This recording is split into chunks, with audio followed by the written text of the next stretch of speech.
आज का ये वीडियो हेल्पफुल होने वाला है बीए फर्स्ट सेमेस्टर के स्टूडेंट्स के लिए, जो भी बच्चे हिस्ट्री पढ़ते हैं, मेडिवल हिस्ट्री पढ़ते हैं, जिसमें आपको ancient and early medieval India till 1206 AD तक पढ़ना है।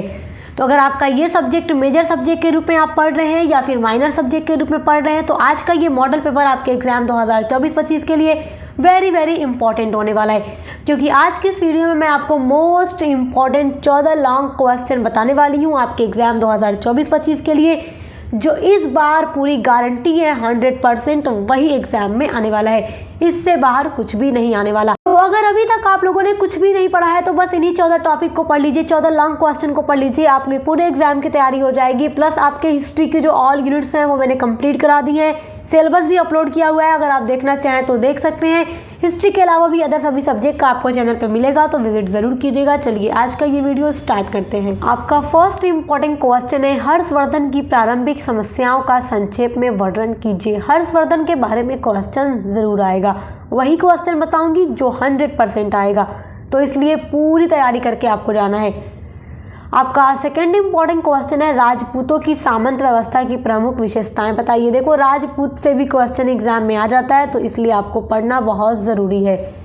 आपका थर्ड इंपॉर्टेंट क्वेश्चन है, राजपूतों की उत्पत्ति के अग्निकूल सिद्धांत को समझाइए। सिद्धांत ज़रूर आएगा, तो आप इसको पढ़ लीजिएगा, टॉप लेवल का क्वेश्चन है, इस बार ज़रूर आएगा। आपका फोर्थ वेरी इंपॉर्टेंट क्वेश्चन है, हड़प्पाई संस्कृति में शहरी सभ्यता के तत्वों का मूल्यांकन कीजिए। उसके पतन के लिए कौन से कारक उत्तरदायी थे। तो देखो, हड़प्पा सभ्यता के बारे में पूरा आपको डिटेल में पढ़ा चुकी हूँ, तो आप पढ़ लीजिएगा, पूरी वीडियो चैनल पे अपलोड है। और इसके पतन के अलग अलग विद्वानों के अलग अलग भेद, मतलब कि विद्वानों में अलग अलग मतभेद है इसके पतन को लेकर के। बहुत लोगों का कहना ये है कि आर्य आ चुके थे, इस वजह से हड़प्पा सभ्यता का अंत हो गया।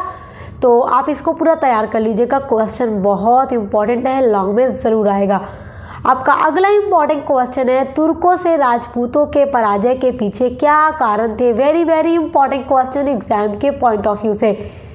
तुर्कों से राजपूतों की पराजय के पीछे वजह क्या थी, बहुत इंपॉर्टेंट है। अगला इंपॉर्टेंट क्वेश्चन है, हिंदू समाज में 16 संस्कारों, पुरुषार्थ और आश्रम व्यवस्था को स्पष्ट कीजिए। तो आप ये क्वेश्चन भी पढ़ लीजिएगा, हिंदू समाज में जो 16 संस्कार है, जो पुरुषार्थ और आश्रम व्यवस्था है, इसके बारे में आपको पढ़ना बहुत ज़रूरी है, क्योंकि ये क्वेश्चन आपके एग्जाम के पॉइंट ऑफ व्यू से वेरी इंपॉर्टेंट है।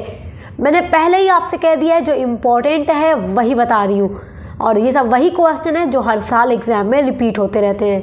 आपका 7th इंपॉर्टेंट क्वेश्चन है, पुष्यमित्र शुंग के जीवन और उसके कार्यों का मूल्यांकन करें। टॉप लेवल का क्वेश्चन है। देखो, जो अलग अलग वंश के राजा होते हैं ना, उनका कार्य और उनके जीवन के बारे में क्वेश्चन लॉन्ग में पूछ देता है, तो इसलिए आप पुष्यमित्र शुंग के बारे में पढ़ लीजिएगा, और पूरा मैंने पढ़ा दिया है।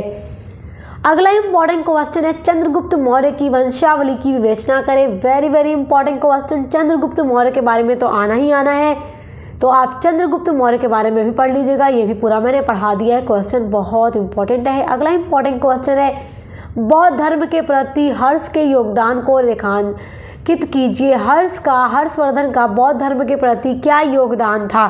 तो अलग अलग जो राजा रहते थे, अलग अलग वंश के, वो अलग अलग धर्मों को मानते थे, तो उसके पीछे वो बहुत सारे काम भी करते थे, उस पर योगदान भी देते थे, उसका प्रचार प्रसार भी करते थे, तो इसलिए आपको पढ़ना बहुत ज़रूरी है, और पूरा पढ़ लीजिएगा ये। अगला इंपॉर्टेंट क्वेश्चन है, देखो बड़ा इंपॉर्टेंट है, नवपाषाण कालीन संस्कृति की प्रमुख विशेषताओं की विवेचना कीजिए। नवपाषाण काल की क्या संस्कृति थी, उसकी क्या विशेषताएं थी, तो एक सेपरेट वीडियो मैंने आपका पूरा पढ़ाया है, पूरा पाषाण काल, नवपाषाण काल, मध्य पाषाण काल के बारे में, पूरा उस टाइम के मनुष्यों का जीवन कैसा था, वो खाते क्या थे, रहते कहाँ थे, संस्कृति कैसी थी, हथियार क्या थे, तो पूरा डिटेल में पढ़ाया है, तो आपको वही अपने इस आंसर के अंदर लिखना होगा। आपका अगला इंपॉर्टेंट क्वेश्चन है, त्रिगुप्त के बारे में आप क्या जानते हैं। त्रिगुप्त को देखो, गुप्त वंश का संस्थापक माना जाता है, तो आप इनके बारे में पढ़ लीजिएगा।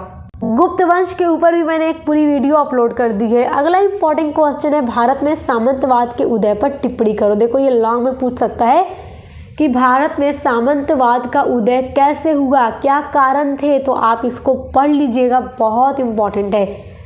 आपका 13वां इंपॉर्टेंट क्वेश्चन है, अशोक ने कलिंग पर आक्रमण क्यों किया था। देखो, अशोक का ये एक वो था जिसको कहा जाता है कि ड्रीम होना कि कलिंग को जीतना है, कलिंग को अपने राज में मिलाना है। तो अशोक ने इसलिए कलिंग पर आक्रमण किया और कलिंग का युद्ध हुआ, जिसमें खून की इतनी नदियाँ बही, इतने लोगों की जानें गई, लाखों लोग मारे गए।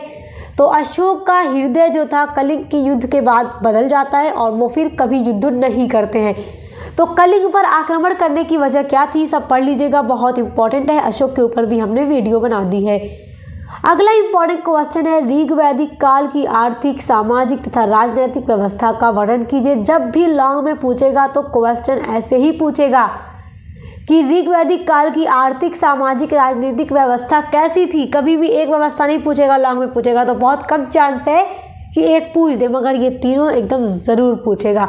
तो ये 14 इंपॉर्टेंट लॉन्ग क्वेश्चन है जो इस बार 2024-25 में आपके हिस्ट्री में आने वाले हैं। तो इसलिए आप इन सबको अच्छे से तैयार कर लीजिएगा। तो अपने हर एक सब्जेक्ट की तैयारी अच्छे से करते रहिए। हमारे चैनल के साथ जुड़ करके आपको बीए के 3 सालों तक, और जहां पर बीए 4 साल का हो गया है तो 4 साल तक आपको सब कुछ अपने सिलेबस के अकॉर्डिंग पढ़ने के लिए मिलता रहेगा। एग्जाम की तैयारी होती रहेगी। तो अभी सब्सक्राइब कर लें और जुड़ जाएं हमारे चैनल के साथ। अब मिलते हैं नेक्स्ट वीडियो के साथ।